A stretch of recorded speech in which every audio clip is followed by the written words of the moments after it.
కొత్త రెవెన్యూ చట్టంతో ప్రతి భూ సమస్యకి పరిష్కారం దొరుకుతుంది అన్నారు మంత్రి పొంగులేటి శ్రీనివాసరెడ్డి. ట్రెసా ఆధ్వర్యంలో నూతన రెవెన్యూ చట్టం ముసాయిదాపై చర్చ జరిగింది. రెవెన్యూ వ్యవస్థపై ప్రతి సూచనను కమిటీ చర్చిస్తుందని చెప్పారు. కొత్త చట్టం అమల్లోకి వచ్చాక ఇప్పుడు విమర్శించే వాళ్ల నోర్లు మూతపడతాయన్నారు పొంగులేటి. రెవెన్యూలో గ్రామస్థాయిలో వీఆర్ఓ లేకపోవడం బాధాకరమన్నారు. గ్రామస్థాయిలో రెవెన్యూ అధికారిని నియమిస్తామని చెప్పారు. త్వరలో రెవెన్యూ అధికారుల ప్రమోషన్, బదిలీలు చేపడతామన్నారు మంత్రి పొంగులేటి శ్రీనివాసరెడ్డి. ఆలోచన కానీ రెవెన్యూ శాఖ మంత్రిగా నా ఆలోచన కానీ కేబినెట్ ఆలోచన కూడా అదే. నిర్ణయం తీసుకునే ముందు పరిపరి విధాలు ఎందుకు ఆలోచించాలనుకుంటున్నామంటే అనేక ఉదాహరణలు గతంలో మనం చూసాం, మన కళ్ళ ముందే కొట్టొచ్చినట్టు కనపడ్డాయి.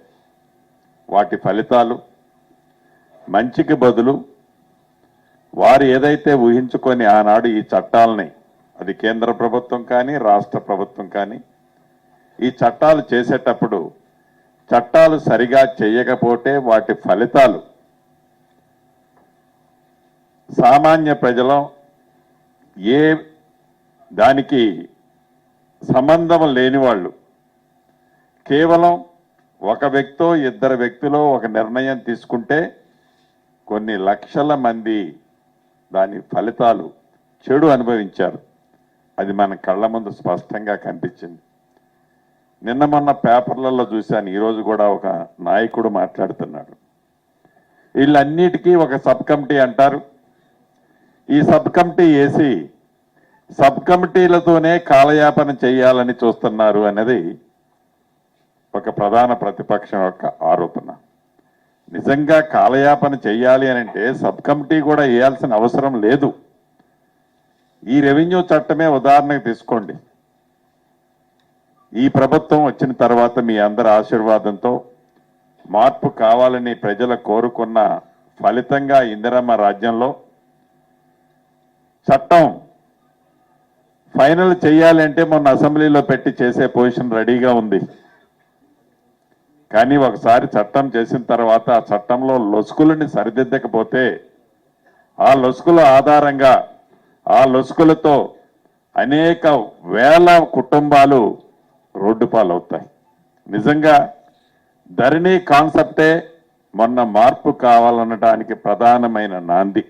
ఎన్నికల టైంలో ప్రతి వేదిక మీద మన నాయకులు మాట్లాడినట్టు ఇందిరమ్మ రాజ్యంలో ధరణిని బంగాళాఖాతంలో వేస్తామని ఓపెన్గానే ఆ రోజు చెప్పాం. గ్రామీణ ప్రాంతంలో ఉండే ప్రజల పూర్తి మద్దతుతో ఆశీర్వదించారు కాబట్టే ఈనాడు ఇందిరమ్మ ప్రభుత్వం వచ్చింది.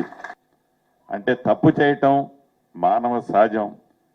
తప్పుని గ్రహించి సరిదిద్దుకోకపోవటం, పైగా తిరిగి బొకాయించడం అనేది పైనున్న దేవుడు కూడా ఆ వ్యక్తుల్ని, ఆ చట్టాన్ని తయారు చేసే వాళ్ళని క్షమించరనేది ఇప్పటికైనా వాళ్ళు గ్రహిస్తే భవిష్యత్తులోనైనా వాళ్ళకి కొంత స్థానమన్నా ప్రజల్లో దక్కుద్ది. కానీ చట్టం అనేది ఫలాని టైంలో అయిన చట్టం ఇది. ఈ చట్టం మన అందరికీ ఉపయోగపడ్డది. దీనిలో ఎవరి స్వార్థం కోసం ఈ చట్టంలో చివరికి ఒక లైన్ కూడా పెట్టుకోలేదు అనేది ఉన్నప్పుడే ఆ చట్టానికి గౌరవం. మనందరికీ మనం ఉంటాం పోతాం. 100 ఏళ్లు దాటి ఎవరం కూడా ఎక్కువ కాలం జీవించం, మ్యాక్సిమం 100 ఏళ్ళు. 100 ఏళ్ల తర్వాత కూడా మనకి కనిపించేది మనం శాసించదగినప్పుడు, శాసించగలిగే పొజిషన్ ఉన్నప్పుడు, చట్టాలు చేయగలిగే స్థాయిలో ఉన్నప్పుడు మనం చేసిన చట్టాలు మన పరిపాలనకి ప్రతిరూపంగా మనము లేనప్పుడు కనపడేదే చట్టం. అది ప్రజలు సామాన్యులు హర్షించేది. అది ప్రజాప్రతినిధులుగా ప్రతి 5 సంవత్సరాలకు మేము వస్తుంటాం పోతుంటాం. ఉద్యోగస్తులుగా మీరు 61 సంవత్సరాల వరకు ఇప్పుడు ఉంటారు పోతారు. కానీ ఇప్పటికీ మనం గమనించినట్టయితే గ్రామీణ ప్రాంతంలో, పట్టణాల ప్రాంతాల్లో ఫలానోళ్ల టైంలో ఇది మంచి జరిగింది అని అంటే చాలా స్పష్టంగా చెప్తారు.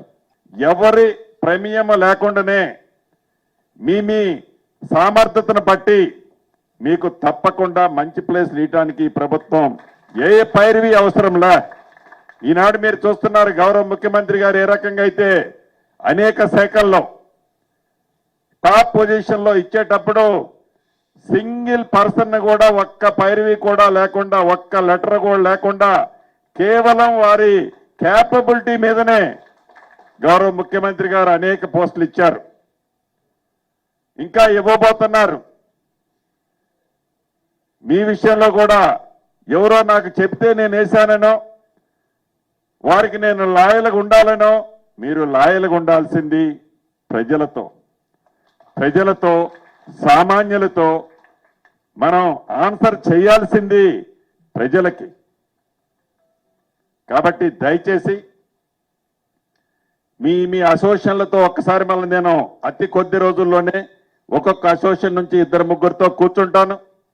మీకు సంబంధించిన సమస్యలు ఏవైతే ఉన్నాయో ఇంక్లూడింగ్ ప్రమోషన్లతో సహా అన్నిటి మీద స్పాట్లో చేయగలిగింది ఆల్ సెక్రటరీలను కూర్చోబెట్టుకొని స్పాట్లో చేయగలిగింది స్పాట్లో ఫైనల్ చేస్తాం. త్రూ ప్రాసెస్ చేసేది కూడా నాది కాకపోయినా నేను సంతకం పెట్టకుండా ముఖ్యమంత్రి గారితో క్లియరెన్స్ కావాల్సింది అయినా కూడా అది జెన్యూన్ ఉంటే తప్పకుండా కూడా క్లియర్ చేపించే బాధ్యత నేనే తీసుకుంటానని కూడా ఈ వేదిక ద్వారా మీకు తెలియజేస్తున్నా.